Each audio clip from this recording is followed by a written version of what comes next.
O Senhor é o meu pastor e nada me faltará. Muito bom dia para você. Com esse pensamento bíblico, nós começamos esse novo dia, tendo o Senhor como sendo o nosso supremo pastor, nada na nossa vida irá nos faltar. Quero pedir a Deus nessa manhã que visite o teu lar, abençoe a tua família, cubra você de ricas bênçãos e que ao sair de casa para as atividades, os anjos do Senhor estejam ao teu lado, te protegendo, amparando, te concedendo forças para que no decorrer do dia você viva os propósitos do Senhor e no final do dia retorne para casa encontrando a família na presença do nosso santo e bom Deus. Quero deixar com você uma parte da palavra de Deus, o livro de Salmo, capítulo 105, verso 3, onde a Bíblia diz o seguinte: gloriai-vos no seu santo nome, alegre-se o coração dos que o buscam, o Senhor. Salmo 105, o verso 3. Nós precisamos a cada dia regozijar no nome do nosso Senhor, pelo fato dele ter enviado o seu Filho aqui esse mundo morrer por nós na cruz do Calvário e nos conceder a graça de um dia podermos estar vivendo com ele por toda a eternidade. O nosso coração precisa buscar o Senhor pela manhã, ao meio-dia e à noite. Incessantemente, nós precisamos a cada dia termos mais sede, fome e necessidade de andarmos e ter o nosso Deus na nossa companhia. Nesse canal nós temos a doce alegria de toda manhã estudarmos um capítulo da Palavra de Deus. E nessa manhã quero convidar você a abrir a Bíblia no livro de 2 Samuel, capítulo 13, o verso 1.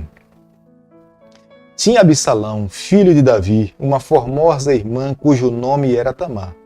Amnon, filho de Davi, se enamorou dela. O capítulo 13, que é o capítulo que nós estamos estudando nessa manhã, foi deixado para nós com um objetivo principal, entre outros objetivos. Mas o principal objetivo é para nos mostrar que aqueles que se envolvem com o pecado recebem o perdão de Deus, mas o Senhor não nos livra das consequências do pecado.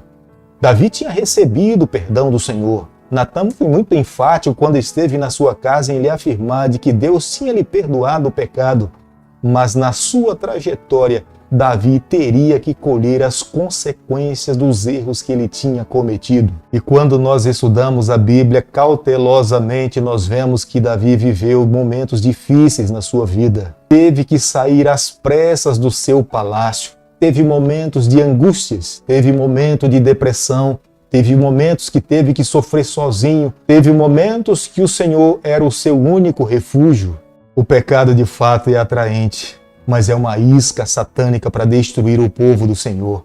Quantas famílias, quantos filhos, quantos jovens, ao ceder à tentação, caem no vale da tristeza, da dor, da perseguição, da angústia. E se tivesse a oportunidade de poder recomeçar, o fariam de forma completamente diferente. O capítulo que nós estamos estudando nessa manhã nos mostra que os defeitos de caráter dos filhos de Davi em grande parte era resultado do defeito do pai em viver uma vida falha para com os seus familiares. Davi era um grande guerreiro fora de casa, mas dentro da sua casa ele tinha muitas limitações. Absalão era um dos filhos de Davi. Absalão tinha uma irmã chamada Tamar. Amnon também era filho de Davi. Só que Amnon se enamorou da sua irmã. Mas as leis deixadas por Moisés prescrevia claramente que entre irmãos não se deveriam dar em casamento. Jonadab, que era amigo de Aminon, percebendo que Aminon sofria por causa da sua irmã Tamar, lhe aconselha que ele pedisse a Davi que Tamar fosse à sua casa para que pudesse lhe servir e ele passaria como se estivesse enfermo. Só que Jonadab em momento algum mencionou que Aminon deveria violentar a sua irmã Tamar. Ao olharmos o versículo 12 do capítulo que nós estudamos nessa manhã, conseguimos perceber que Tamar era uma mulher virtuosa. Ela sabia das leis daquele período. Casar-se com o irmão não era recomendado pela palavra de Deus. Ela buscava viver os princípios que eram prescritos para sua época, deixados na palavra do Senhor. Mas Aminon estava dominado pelo desejo, estava apaixonado. Aminon não agia de uma forma racional, Aminon agia de uma forma irracional. Aminon imaginava que amava sua irmã, mas na verdade ele não amava a Tamar. Aminon, na verdade, tinha mais um desejo sexual do que de fato um amor verdadeiro, duradouro para com a sua irmã Tamar. O amor é completamente diferente do sentimento da paixão. O amor quer o bem do seu próximo. O amor é duradouro. O amor é benigno. O amor é paciente. O amor espera o tempo que for necessário pelo ser amado. Completamente diferente da paixão. A paixão é um sentimento voraz. Da mesma forma que se inicia, se termina. A paixão está mais preocupada em satisfazer o seu próprio desejo do que satisfazer o desejo da outra pessoa. A paixão leva o ser apaixonado a fazer qualquer coisa para alcançar o seu objetivo imediato, sem pensar nas consequências futuras. 2 Samuel, capítulo 13, o verso 18, a Bíblia diz o seguinte: trazia ela uma túnica talá de mangas compridas, porque assim se vestiam as donzelas, filhas do rei. Mesmo assim, o servo a deitou fora e fechou a porta após ela. Tamar era uma mulher virtuosa. Tamar, na verdade, se vestia dessa forma porque ela era uma mulher pura. Ela buscava viver os princípios da sua época. Ela se vestia dessa forma porque ela também fazia parte da realeza. Era a filha do rei Davi. No versículo 19 do capítulo que nós estamos estudando nessa manhã, a Bíblia nos mostra que depois desse incidente, Tamar rasgou as suas vestimentas. Era uma demonstração de tristeza. Ela colocou cinza sobre a sua cabeça. Ela reconhecida que o que tinha acontecido era uma desgraça para a sua vida. Como que a partir de então ela poderia contrair um casamento com alguém, sendo que ela tinha sido violentada?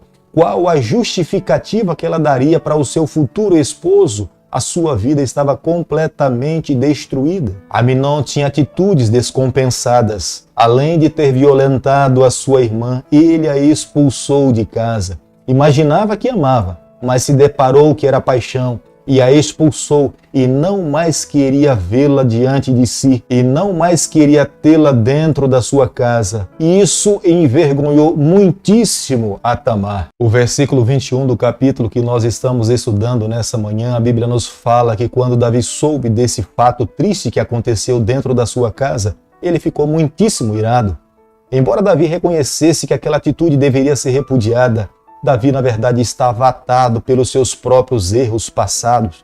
Davi não tinha moral para corrigir os seus filhos. Davi não tinha moral para puni-lo publicamente. Por mais que Davi soubesse e reconhecesse que aquele ato deveria ser repudiado, mas a sua vida passada, os seus pecados, lhe tiraram forças de agir com dignidade diante do pecado que o seu filho tinha cometido. Querido amigo, de fato é isso que o pecado faz conosco. Ele nos destrói. Ele destrói a nossa moral, ele destrói os nossos relacionamentos, ele destrói a nossa vida. É por isso que a cada dia nós precisamos nos apegar aos braços do Senhor.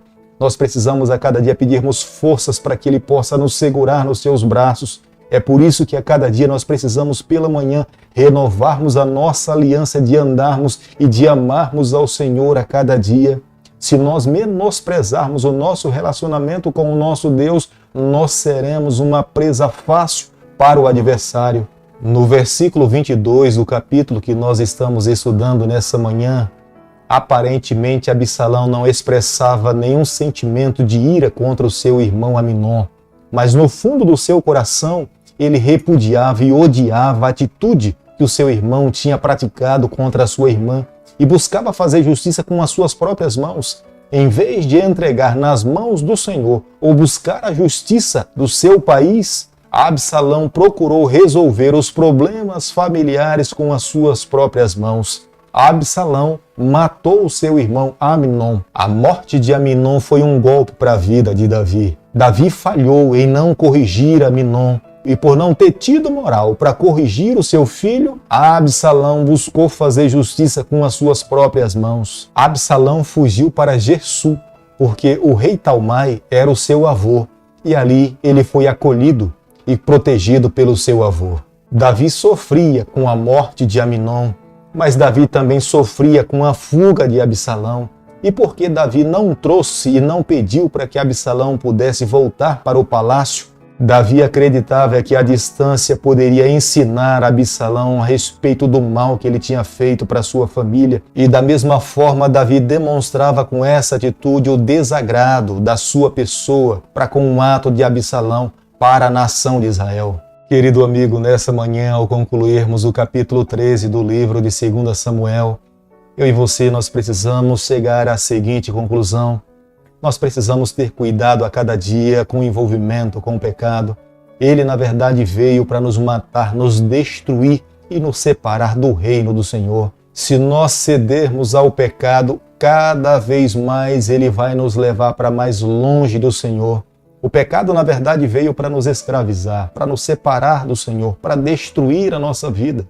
Ele vai cobrar de mim e de você um preço alto que eu e você jamais teremos condições de pagar. O pecado tirou de Davi a moral de corrigir os seus filhos. Embora Davi fosse um matador de gigantes, mas dentro da sua casa, Davi se tornou um refém diante das circunstâncias que estava vivendo. Querido amigo, nessa manhã, o que eu e você nós temos que pedir a Deus é forças para resistirmos o que é mal, nos apegarmos às mãos de Deus, renovarmos a cada manhã nossa aliança com o Senhor, nos assegurarmos na fonte da sua palavra, seguirmos restritamente o que Deus pede para cada um de nós. Dessa forma, nós viveremos uma vida feliz sob a bênção do Senhor. Querido Pai, nas tuas mãos nessa manhã nós nos colocamos, confessamos as nossas falhas. Por favor, Senhor, nos aceite, nos perdoe, nos ajude a cada dia a repudiarmos o que é mal, o que é pecado. Fica conosco, nós oramos, nós pedimos e o fazemos em nome de Jesus. Que o Senhor te abençoe e te guarde. Que Ele faça resplandecer o seu rosto sobre você. Que Ele tenha misericórdia de você. Que sobre você nessa manhã Ele levante o seu rosto e conceda a sua paz. Em nome de Jesus. Amém.